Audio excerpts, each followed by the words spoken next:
What's up, y'all? With another video. This is Oh my god. Lucida guy. Just recently found a guy. Like his videos are really good, so shout out to you. And if you don't know, I'm AGeezy 723easy, and I'm back. So we're gonna say I seen Jesus ruin his career, because I always wonder what happened to this man. And yeah, we're gonna get into the video. Having a gun don't make anyone gangster. So rapping about guns don't make you want to be gangster. Can you imagine if a suburban Eminem lookalike took over hip-hop with fake gangster credentials and guns as props? Well, if you were around in 2015, you'll remember the moment that Slim Jesus arrived on the scene. Video after video, he was going viral on WorldStar at will. And I was wondering what happened to this man. I always wondered. I was like, he made that one song and then it just... Damn. I don't know what the fuck happened. was even courted by major labels, as they truly believed that he could be right alongside Chief Keef and G Herbo as one of drill music's biggest stars. But as it turned out, he bit off more than he could chew, and after one fateful YouTube upload, everything that he had built began to crumble into pieces, and soon he was being chased off stage and laughed at by the entire culture. Raised by a single mother, Slim Jesus lived a pretty ordinary life in Hamilton, Ohio before he reached worldwide fame. A longtime lover of hip-hop, Slim's music career began while he was working at a grocery store. In between shifts stacking shelves, Slim, real name Robert Church, began uploading music to SoundCloud and YouTube. At some point, he must have had second thoughts because these tracks would eventually be deleted. But when he returned, Slim had struck gold in the most unexpected of ways. As an avid fan of rap, Slim was up on the new wave of drill, making its way over from Chicago, and to him, it only seemed natural to make some himself. So this dude was in drill. I didn't know what his song was. I forgot what the song, how that even went. But damn, this nigga he done fell off hard. You saw his face one time and it was done so crazy. Yeah. It's like that's a lot of what I listen to, and I'm influenced. I'm no way trying to steal their thing. Like I'll give credit to Chicago; they created the drill movement. I listen to a lot of Chicago rappers, and that's just what I'm influenced by. But in a decision that worked in the short term, but would go on to ruin him, Slim didn't put his own spin on drill. Instead, he emulated everything he saw, from the gun-toting imagery to the tales of hunting down ops in his lyrics. Armed with a cocky beats production, Slim created the song Drill Time, and within days of its release, he shook the world. You can find me posted up on Frank Block with my fucking gang. You ain't really bout shit. Whether it was the music itself or the shock value of seeing the skinny white dude that created the track, it didn't take long for the WorldStar video to become a must-see event. Straight away, people couldn't decide whether they loved or hated it. Talking like he was the Grim Reaper of an area that he referred to on the track as Frank Block, everyone was fascinated by it. Soon, he was being interviewed by outlets like Complex to discuss the overnight success of Drill Time. It got like 4,000 in one day. That was crazy to me already. And now it has like hundreds of thousands. Today, it sits at over 62 million views on YouTube, which is astonishing. Yeah, that is crazy how that shit, it really blew up that guy. But too, it was just like, I thought it was just gonna be another Slim Shady. It'd be another Eminem, but it's like another 6ix9ine. He saw what he saw and he copied it, and from other rappers and shit, it worked. But in the end, he is no longer to be found. His hype done went down, but shit. Astonishing for someone that was literally a nobody days before it dropped. Slim was the odd man out in drill, and in an era before 6ix9ine, Lil Mabu, Stitches, and other rappers who make a living off of supplying good background. This was hard for hip-hop fans to process. Unsurprisingly, a lot of people just straight up clowned him. saying things like, "If Slim Jesus walked in and slapped my girl's ass, you better know I'ma stay looking at my feet." His ass looked like a grown Dewey from Malcolm in the Middle. For others, it was his resemblance to Mr. Marshall Mathers that was the most fascinating, with some people even speculating about whether or not he was Slim Shady's illegitimate child from a tour stop in Ohio, or claiming Slim was his retarded brother Skittles. To his credit, Slim...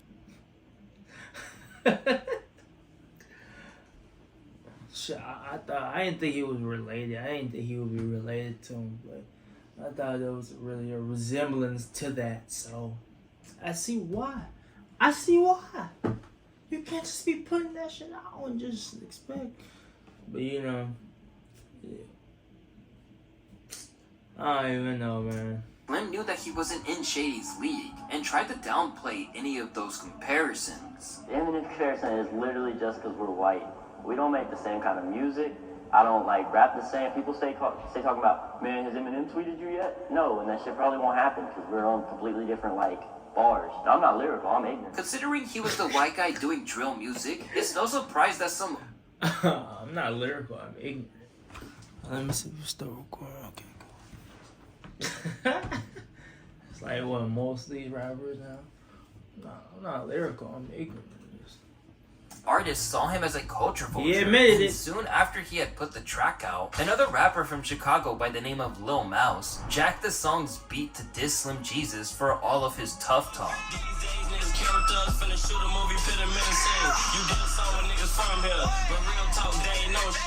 Throughout this video, a recurring theme is real deal gangster rappers questioning Slim Jesus' authenticity. Because Slim was getting so much publicity at the time, it's not exactly shocking that dissing him gave Lil Mouse one of the most viewed tracks of his career. But according to Mouse, it wasn't meant to be for publicity. It was just letting Slim know that he can't play with gangsters and expect to get away with it. It's just me stating facts, like letting you know, like that ain't something that we honor. Like we don't joke about that. Like we done lost homies over that shit. So it just letting you know I'm stating facts. Although some Chicago drill artists thought it was disrespectful, it wasn't all hate coming Slim Jesus' way. Unexpectedly, some real drill artists came forward to co-sign him, such as Lil Bibby, who said, "What they on with you, Slim? Why they dissing my youngin?" In response to people dissing. Why they dissing my youngin? I mean, I ain't think he dissing anybody or trying to be gangster. Maybe the gangster appeal, the rap appeal, all that, but I don't really see it. Like, I thought he was just making a song for fun, like we all say. I'm looking in the mirror, so this one right there, like I'm Michael Jackson. Dissing him. While outside of Chicago, superstar DJ Diplo gave the rapper his seal of approval too, declaring that he was just at home with friends listening to Slim Jesus. As for the game, his stance was a little different. He was just concerned that if Slim was capping, then it might lead to some serious problems in his future. I think that Slim Jesus either really be fucking killing, or he's gonna get his ass smoked. I worry about kids these days rapping about things they're not really about. Sometimes I think it's sad because lives can be lost while playing those games. Be careful, Slim Jesus. At this point, Slim was playing his hand perfectly. He made a diss track back to Lil Mouse, claiming he had bigger fish to fry. Instead of making himself really visible and exposing himself as a suburban kid, he safeguarded his mystique. He got the M outfit. Was Slim Jesus really active like that? But this facade couldn't be kept up forever. And the first sign of his slipping came when he invited real drill rappers into his hood for the remix. Here's one thing you need to do before buying anything online. Don't spend another dime on Amazon until you watch this first. Watch this. I can show you how to get the sweetest deals online when you shop from...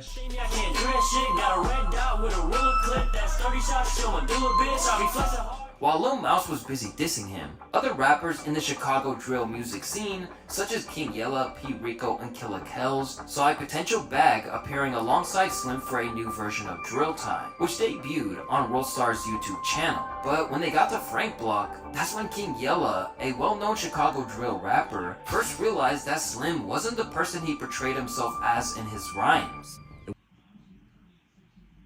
He got a tattoo, a hairline on his face. That's a lot. That's a lot of tats.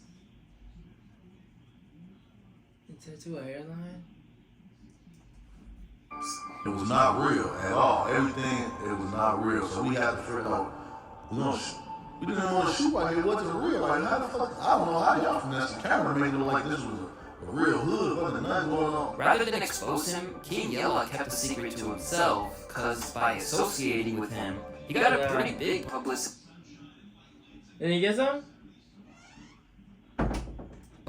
boost. And soon, he wasn't the only drill rapper to use Slim like this, even if they denied it. 4 days after the remix to Drill Time dropped on Worldstar, Slim was still seen as such a hot commodity in the drill world that he was flown out to Chief Keef's album launch party. Despite being pictured together, Keef denied co-signing and acted like he was just another fan who came by. Clearly, Keef wanted to prove that he wasn't putting Slim on, cause despite the huge number of views Drill Time generated, showing there was a financial benefit to collaborating with him, the streets wouldn't have it when there was still debate over if Slim was really about that life. But even with Sosa acting like he had nothing to do with it, academics told another story. Come on, bruh. You brought him out to your show. He probably didn't ask to come out to your show. You brought him out, right? You had him backstage. If you really didn't fuck with him, don't try to use him for his buzz. What probably was gonna happen, and I'm not saying Chief Keef probably set this up, maybe his record label, they probably brought dude out because if Slim Jesus did his first performance at a Chief Keef release party concert, it would make national news, right? Looking back, this really shows how much crazy. But he was like, nah, man, shit. Give that man a stage shit. Especially during that time. And then he was blowing up too. He had already blown up, but he was in there too, so shit would have went wild. He probably would have made more music with that, but shit didn't happen. Much of a big deal Slim was at the time. Chief Keef was the man that brought drill music to the mainstream with tracks like Don't Like and Love Sosa. But in 2015, his label thought that he could use the help of a scrawny kid from Ohio. It's almost insulting looking back at it. At the time, labels clearly saw Slim as a gateway for drill to reach white suburban kids. Adam 22 once pointed out that there was a brief moment where it looked like working with Slim could boost the profiles of rappers from the trenches. It was a stimulus package, some Jesus stimulus package. It was for a while. I mean, a lot of people kind of got whatever they needed to get out of the situation. But this isn't a level of respect or consideration that Slim would have time to get used to, because in the space of one interview, everything would change. As I said earlier, Slim Jesus did a really good job of maintaining an air of mystery during the initial frenzy over Drill Time. However, he was about to slip up and do irreparable damage to his earning potential in the future. On September 30th, 2015, Slim Jesus appeared on Vlad TV for his first major on-camera interview. When asked about his gang ties by Vlad, Slim lifted the lid on his whole persona, revealing that he was basically just a fan mimicking the music he loved, rather than the gangster kingpin of Hamilton that he portrayed himself as. For the most part on the street shit, like, I mean, I know people and I've been in, in some situations, but I'm not like out here fucking killing people. Do you have a criminal record at all? Nah, I'm straight. While most rappers would have tried to keep their image intact at all costs, Slim tossed this aside in a way that hip-hop hadn't seen before. As back when other rappers had been exposed for faking a hood image in the... Exactly, he's not the only one in that has done fake shit. Rick Ross, he got exposed by 50. 50 said he was a security guard. He was a security guard before he came Ricky Rose. Ricky Rose. Image in the past, like Rick Ross's cosplay as a drug mogul, they normally still defended the lies. Instead, Slim fessed up, and in doing so, got the respect of some of the audience who heard enough fakery. This dude did what rappers should do. I'm not a killer, I'm a rapper. He's real about being fake. I gotta give him his props. He's a genius. He played the system, but in the months to come, it'd become real clear that he didn't play anyone other than himself. However, for the moment, Slim was still a big deal, and everyone watched his big confession. To this day, it's still the 6th biggest interview in Vlad TV history. At first, it looked like Slim was handling the scandal pretty smoothly. He continued to rack up millions of views on tracks like Buck Buck and facts. Plus, his collaborations with Worldstar on songs like Warning Shots and a remix of G Herbo's Who Run It were also getting decent views and positive reactions. But no matter what he tried, there was no replacement for the excitement that surrounded him during the days before the Vlad TV interview. And if you ask me, that's because the illusion was shattered for a generation of hip-hop fans who are still looking for authenticity from rappers. Or, at the very least, an attempt to keep up the image. Within 3 months of the interview, Slim was deemed to still be a big enough deal that he was invited. That is true. He done ruined like the mystery. Like when we going out with the girl, you tell him everything we do and everything like that. Then it's like, man, you just ruined everything. And now it's just like, lame, goofy. Nah, but I ain't gonna do it like that. But it's like, you don't say too much. Well, I mean, he didn't even care, but he's authentic about it, which is pretty cool. You respect. It's good. I would did said thing, nigga. This is just for show. Or like Lil Yachty, I ain't gonna say Lil Yachty on it, but it's all the same. Yeah. What do I know? I'm not a rapper. Back to Vlad TV for a follow-up. Rather than trying to double back, Slim clearly believed that he did the right thing. I mean, for one, I just make music. Like, I don't really do this stuff, so obviously there's no point in lying about it. And also, lying about it is only gonna like bring me negative nonsense. It's not gonna, bring anything positive in my view. So I just didn't see the point in lying about it, really. But it looks like Slim might have needed some of that negative nonsense. Because where the original interview was one of the biggest hits Vlad ever had, the follow-up still hasn't cracked 1 million views to this day. When it came to interest in Slim, it should have been obvious to everyone that it never revolved around his rapping ability. It was just the bizarre sight of a white dude making drill music and talking about smoking his obs. But with Slim letting the world know that he was basically just role-playing as a gangster, the novelty was gone, and so too was a lot of the interest in him. Still, back then, Slim was either oblivious that the fall was coming, or was just burying his concerns in the sand. Here's why you need to attend one of my Master Mentors live events coming to your area soon. In just 6 months, we've already. This sucks, but that's because of the way exactly what happened.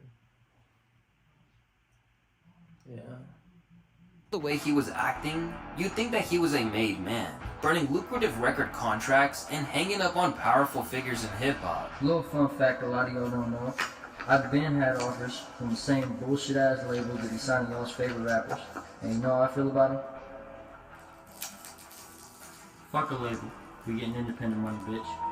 Even if hip-hop fans had moved on, the industry was still left startled by the viewing figures on Drill Time and clearly thought there must be something there. Remember, this was in 2015, the same year that Fetty Wap went viral for his hit song Trap Queen and then suddenly had a #1 album. At this time, things like this didn't just happen on a weekly basis. So, believing that he saw star power, Cash Money's own Birdman made a play for Slim, using King Yella as the mediator. And he claims that Slim literally hung up on Birdman. Birdman wanted him on the phone. I got a whole conversation with Birdman right now.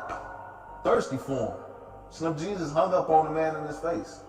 Birdman tried to fly us out to LA. This isn't even a joke. A phone call with him and King Yella actually leaked online, where he made it clear how much he wanted Slim repping Cash Money. I got the biggest orders in the world. We road trip this shit. Wayne, Drake, Nick, and we the biggest shit pop. And I got the biggest system. And I just think that if he got opportunity with what's going on and we call it the right song, I know this shit will be big. Baby was really risking it all for Slim Jesus. To be fair to Birdman, the internet still didn't understand how short-lived viral fame could be back then. All that he, and Slim too, saw was the numbers racking up, and the rapper suddenly being a big enough star that he could headline a tour. Like the first time we actually did a headline, it was our show, it was crazy to me because I realized I skipped so many steps. I jumped straight to we're getting paid to do 3 songs right now, opposed to where people do they've got crazy amounts of music and they're just opening for people still. Slim Jesus quickly experienced the perks of going viral, but he also learned a tough lesson. Most viral stars don't have a solid foundation to last in the spotlight. Exactly. It's just right place, right time. And I guess most of them, they already have songs out, so they just you barely got some songs out, but It's true. The foundation is just, it don't last unless you can grab it and you gotta just stay on it. You gotta stay on top of it. You gotta just be like, Gonna get your name out before the hype go down. And when the hype go down, it's just, it ain't gonna really be the same how it was when you was up there because it was a huge mystery. Now it's just like, you're just a fluke.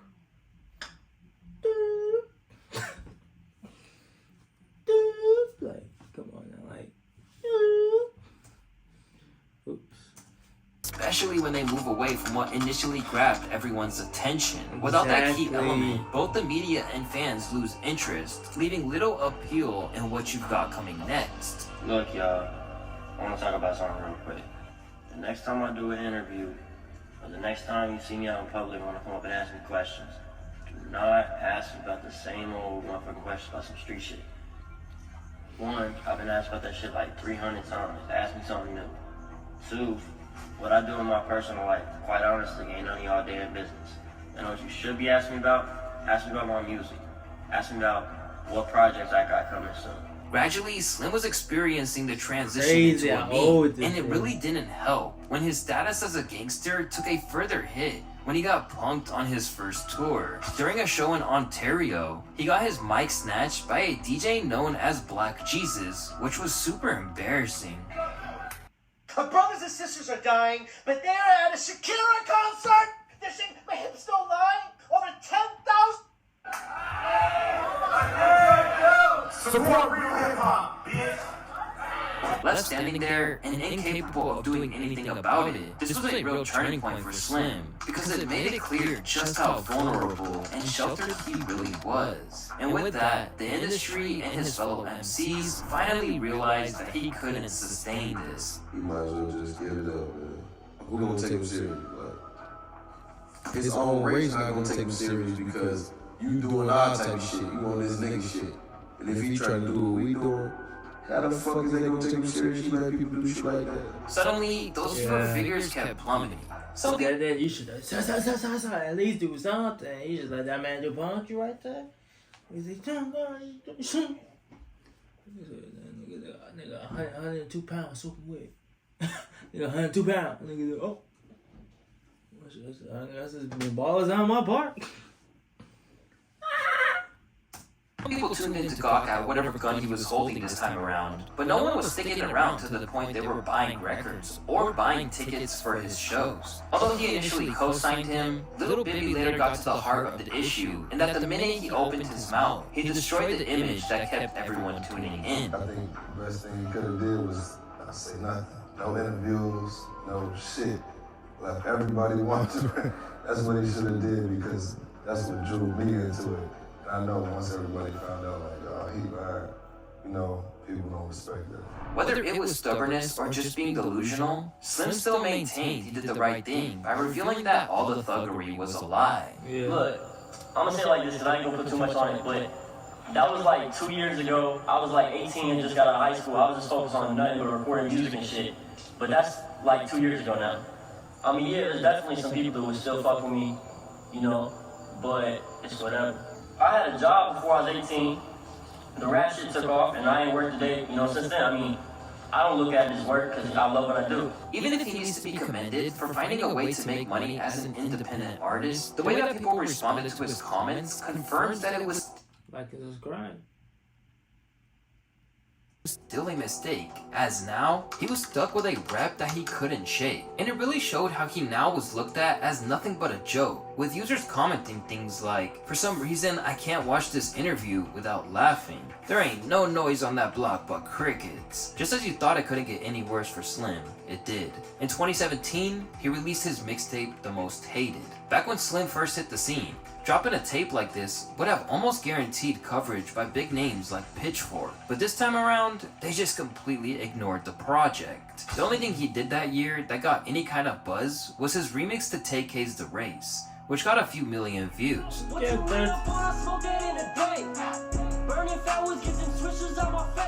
But it wasn't enough to give him the kickstart he needed. Then when Slim dropped his first 37K dislikes? Jeez. That's a third. That's a fourth of them likes. Sheesh. It won 13 mil. Try to do something about it. First official solo album Against All Odds in 2019, the response was just as muted. Still, his social media channels showed the signs of what could have been, and the impact he briefly made. Slim's 200,000 subscribers on YouTube and 20,000 monthly listeners on Spotify shows that there are still some people out there who would love to see another hit like Drill Time. But the likelihood of that lessens every year that he's been out of the spotlight. Reflecting on how his career unfolded, it's understandable as Slim Jesus feels a bit let down by the outcome. Although it wasn't something that was acceptable when he first exploded onto the scene, it's pretty common for rappers to let the mask slip, and there's a whole new generation of fans who seem to have no issue with a rapper making it up as they go along. Just look at someone like Lil Tecca, who felt so comfortable in lying about guns and living like a player that he admitted to it in his Genius video. Having a gun don't make anyone gangster. So rapping about guns don't make you want to be gangster. You just rapping about guns. Like I rap about fucking bitches, and I have a whole girl. If you don't like what I'm talking about, go listen to someone else. It's that simple. When Slim saw that, he was unsurprisingly pissed that he was basically chased out of the industry for less. When I came out, my first interview, I said, look. It's true. I mean, he was already like, damn, it's the same shit. It's the same thing. How can you? I guess it just goes with different things. I guess it's a different little era. You know, you got your little eras. Back then, it's just like, oh no, we don't mess with that. Now it's just like, oh, whatever, keep playing. Hey, put that little tech on. Skip. I ain't out here trying to kill nobody. I'm here to make my fucking music. Y'all motherfuckers try to crucify my ass. So my issue about it, y'all dumb motherfuckers, bro, is swear y'all hate my ass so much, bro. But I don't think y'all really know why the fuck you don't like me in the first place, bro. It's a strange legacy to have, but in 2023, accidentally normalizing cap rap is one of the biggest contributions to hip-hop. One user wrote, Slim Jesus was the first one and they killed his career. Now all rappers are using that intro, all guns are props, and they still cool, shaking my head. Others compare his rise to the likes of a duo like the Island Boys. In fact, because of how the clout rap wave got so played out, we have reached the point where some people have gone full circle on Slim and actually respect how he put his cards on the table straight away. By telling the truth, Slim can go through his life with a clear conscience that he didn't build a career on a lie. But when it comes down to it, you gotta wonder if he really believes he did the right thing. That is true. Well, this was another video of Lasada. I don't know how to spell it now, I'll get it soon. But thank y'all for watching this video. Come back for more. I'll have some of these out for y'all. H-Easy. Alright, y'all. Home Alone is a banger.